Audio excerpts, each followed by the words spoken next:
करनी सेना के प्रदेश महासचिव सागर सिंह के द्वारा प्रेस वार्ता का आयोजन किया गया। इस प्रेस वार्ता के द्वारा करनी सेना ने मनोज झा के द्वारा ठाकुरों को लेकर उनके द्वारा दिए गए बयान की घोर निंदा की और सनातन धर्म को लेकर विवादित बयान देने वालों को चेतावनी देते हुए कहा कि सनातन धर्म पर गलत बयानबाजी बर्दाश्त नहीं की जाएगी। साथ ही जानकारी देते हुए कहा, कल दरभंगा कर्पूरी चौक पर मनोज झा और उदयनिधि स्टॉलिन का शाम 4 बजे पुतला दहन किया जाएगा। इस प्रेस वार्ता में करनी सेना के संगठन मंत्री गणेश सिंह चंदेल, दरभंगा जिला अध्यक्ष अभिजीत सिंह राठौर, युवा जिला अध्यक्ष सुधांशु सिंह, कोषा अध्यक्ष अभिषेक सिंह, उज्जवल सिंह मौजूद थे। आइए हम आपको सुनाते हैं इस प्रेस वार्ता में क्या कुछ कहा करनी सेना के प्रदेश महासचिव सागर सिंह ने।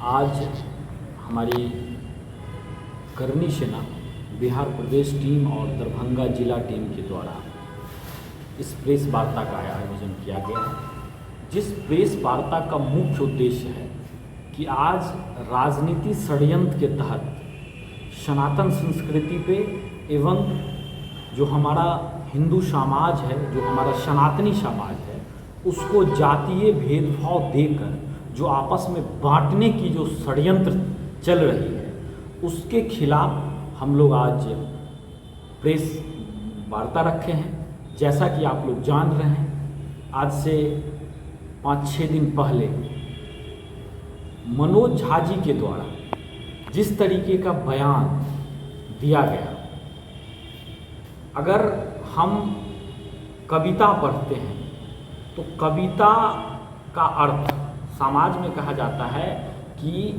अगर सत्य भी हो तो व्यवहारिक और सामाजिक जीवन में वो भी लोगों को नहीं बोलना चाहिए। अगर आप में संस्कार है, आप में मानव संस्कृति है, और ख़ास करके अगर आप राज्यसभा विधानसभा जैसे जगह पे आपको जनता चुन के भेजती है और उसके बावजूद आप इस तरीके का बयान देते हैं, चाहे वो किसी भी जाति किसी भी धर्म को लेकर अगर आप ऐसा बयान देते हैं, तो वो कहीं ना कहीं आपके संपूर्ण राजनीतिक पार्टी पर आप पे प्रश्न चिन्ह उठाने का काम करता है। और हम करनी सेना इसका घोर निंदा करते हैं।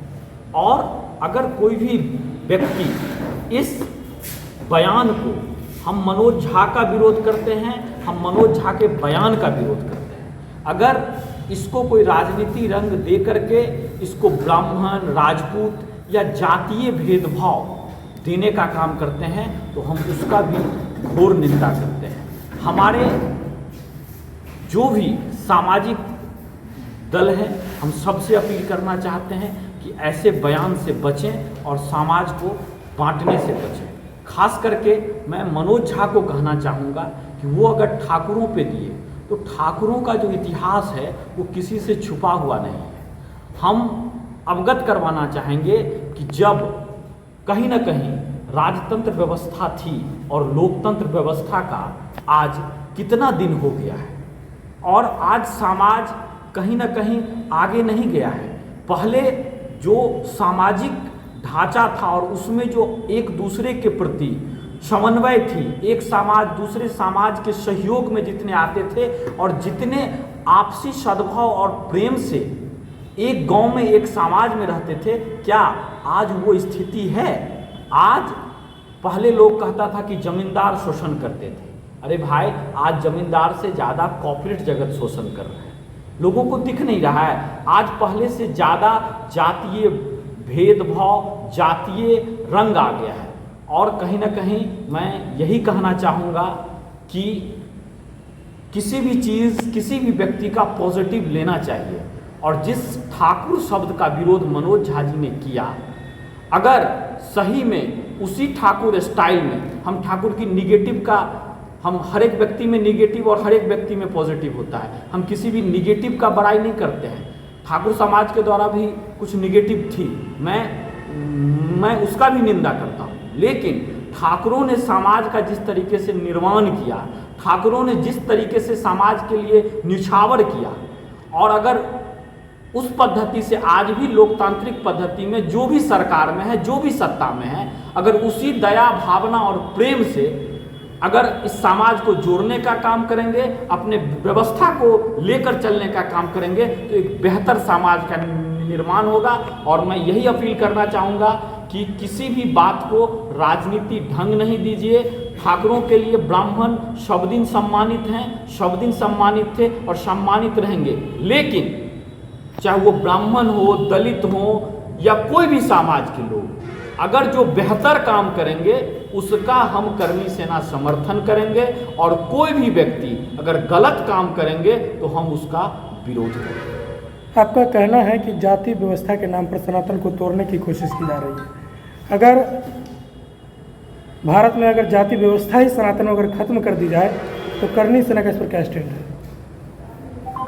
करनी सेना का स्टेटमेंट यही है कि जातीय जो व्यवस्था है, सबसे पहले हमें समझना होगा कि जातीय व्यवस्था कर्म के आधार पर बनाया गया था। आज जो व्यक्ति जिस तरीके का कर्म किया, जिस तरीके का कार्य किया, उस तरीके से एक सामाजिक ढांचा बनता चला गया, और जिस कर्म के आधार पे बनाया गया उसको आज हम क्या कर रहे हैं कि राजनीति सत्ता और राजनीति सुख को प्राप्त करने के लिए उसको हम इस तरीके से राजनीति में पेश कर रहे हैं जिससे हमारा वोट बैंक बने। और हम अगर जो भी राजनीति, जो भी दल है, सब यही चाहते हैं कि अगर समाज एकजुट हो जाएगी, विकास की बात करेगी, एकजुटता की बात करेगी, तो जो लोग बिना विकास किए हुए सत्ता में बैठे हुए हैं, जो कुछ नहीं कर रहे हैं, तो वो समझ रहे हैं कि जब तक हम राजनीति कार्ड नहीं खेलेंगे तब तक हम सत्ता में नहीं। क्या लगता है कि अगर जातीय व्यवस्था को खत्म कर दिया जाए सनातन में, तो ये जो सारी झंझटें वो खुद स्वतः खत्म हो जाएगी? देखिए, जातीय व्यवस्था खत्म करने की या खत्म करने की बात हम कैसे कर सकते हैं? शुरुआत तो किसी को करनी होगी। नहीं, वो एक्चुअल में हम वेद को नहीं हटा सकते हैं, हम संस्कृति को नहीं हटा सकते हैं, लेकिन हम अपने अंदर की कमी को तो हटा सकते हैं। अगर जातीय व्यवस्था में अगर कुछ बेहतर हो रहा है तो हम उसको अपनाएं, लेकिन अगर जातीय व्यवस्था के तहत किसी को तकलीफ पहुंच रहा है, किसी समाज को अगर हम जातीय व्यवस्था के तहत किसी के साथ गलत कर रहे हैं तो हम उसका घोर विरोध। मैं गणेश सिंह चंदेल, नेशनल संगठन मंत्री।